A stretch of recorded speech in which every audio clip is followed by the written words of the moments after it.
I've been waiting, Snake, for a long time.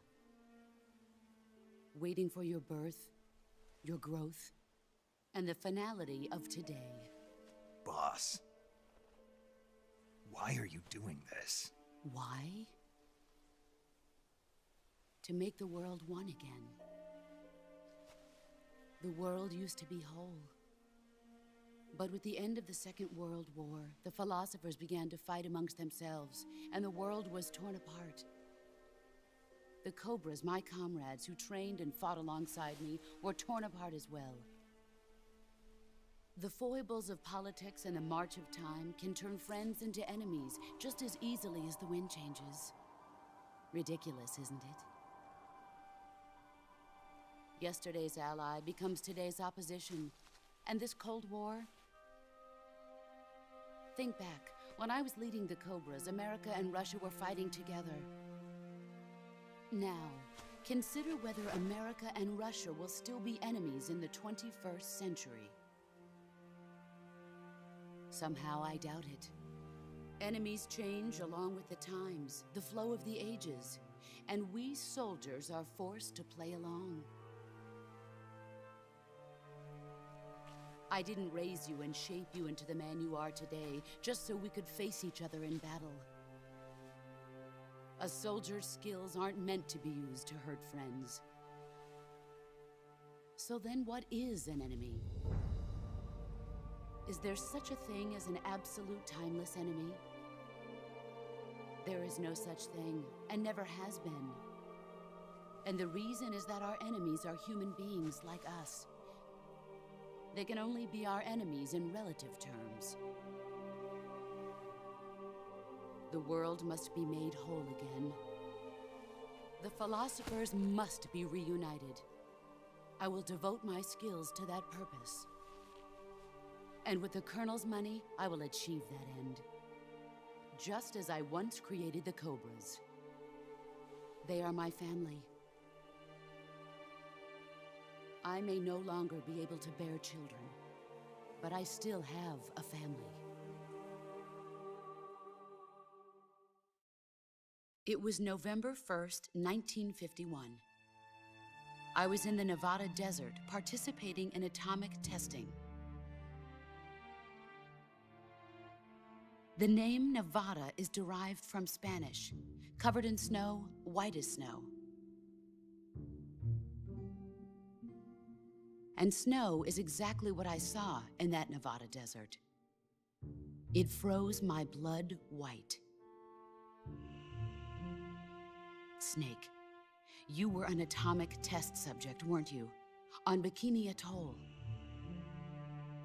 That's part of the reason I was drawn to you. You and I are alike.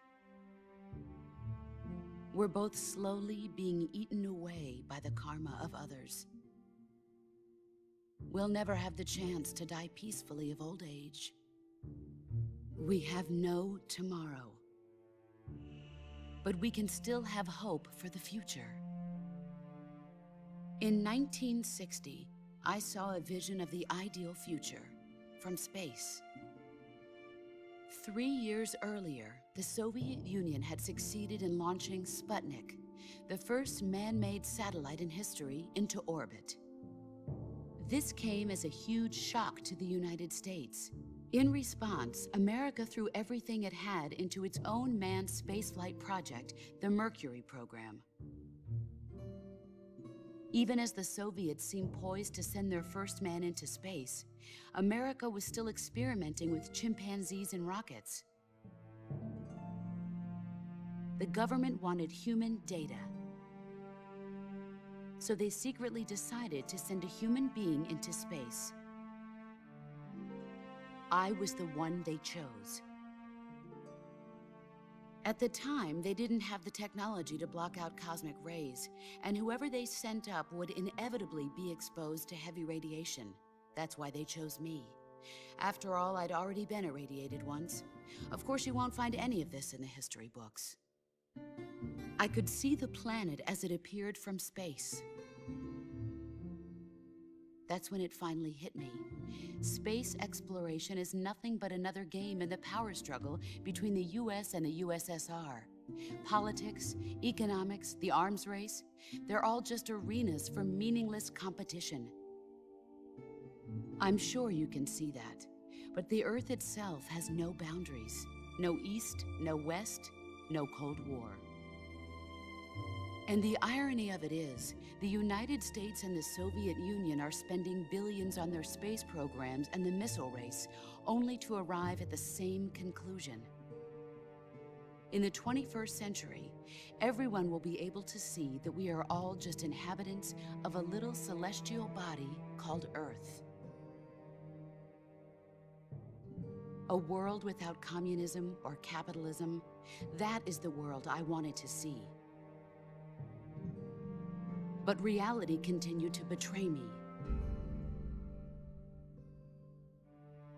In 1961, I was sent to Cuba, to Bahia de Cochinos.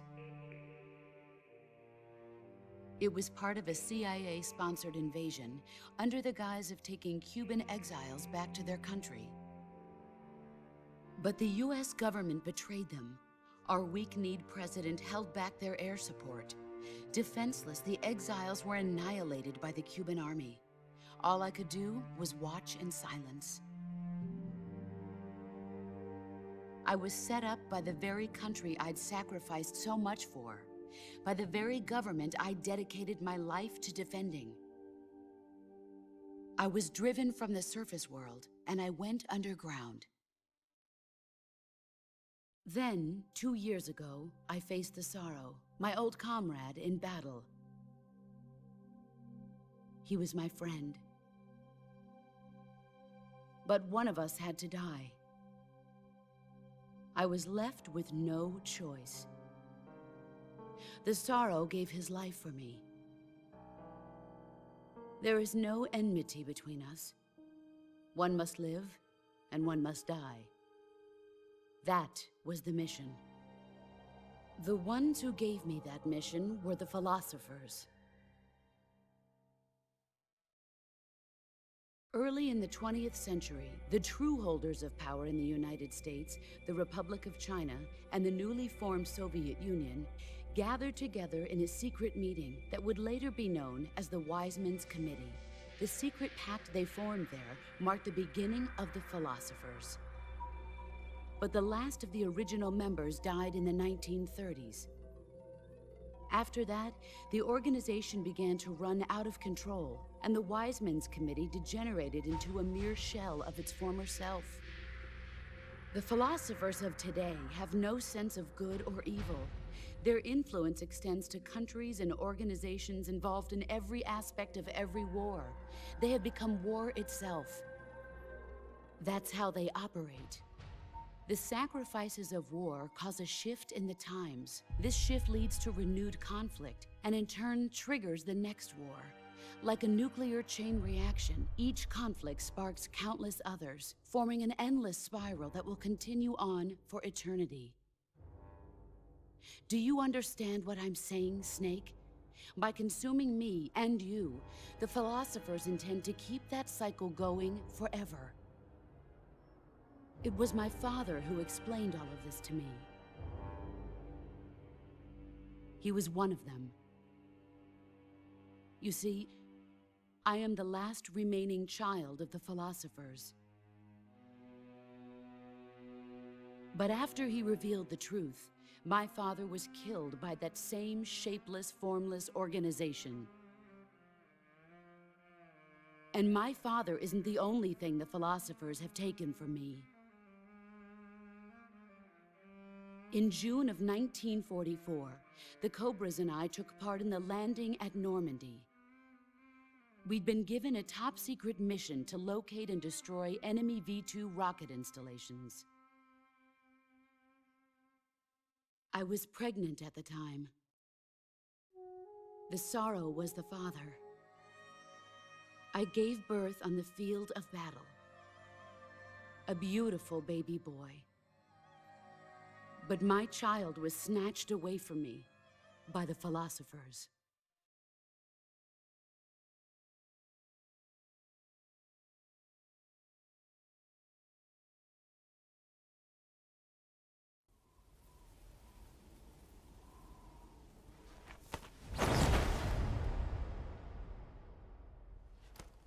at this scar.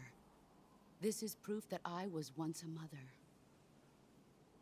I gave up my body and my child for my country. There is nothing left inside me now.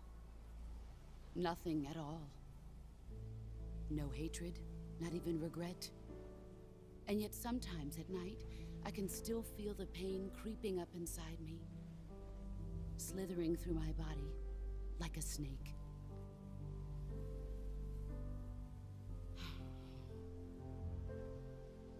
I've never talked this much about myself before. Thanks. Thanks for listening to me.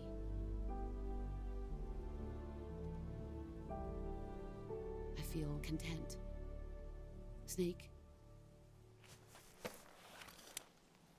Commence the operation.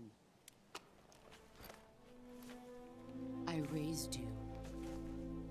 I loved you. I've given you weapons, taught you techniques, endowed you with knowledge. There is nothing more for me to give you. All that's left for you to take is my life, by your own hand.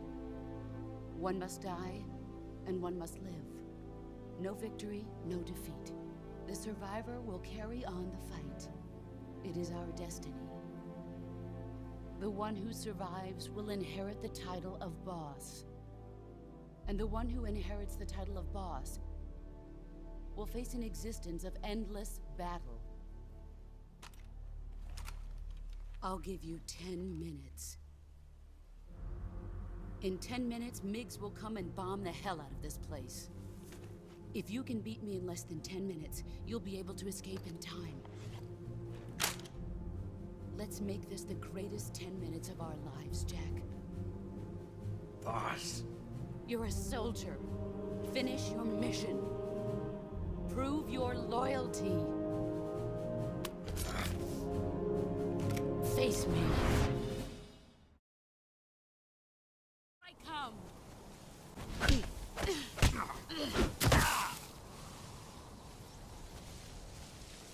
Run.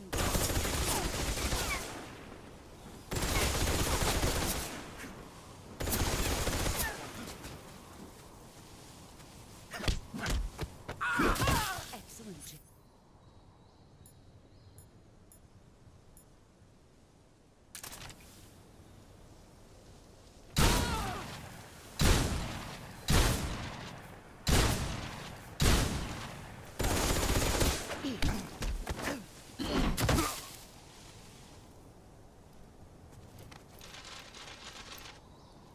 I'm disappointed.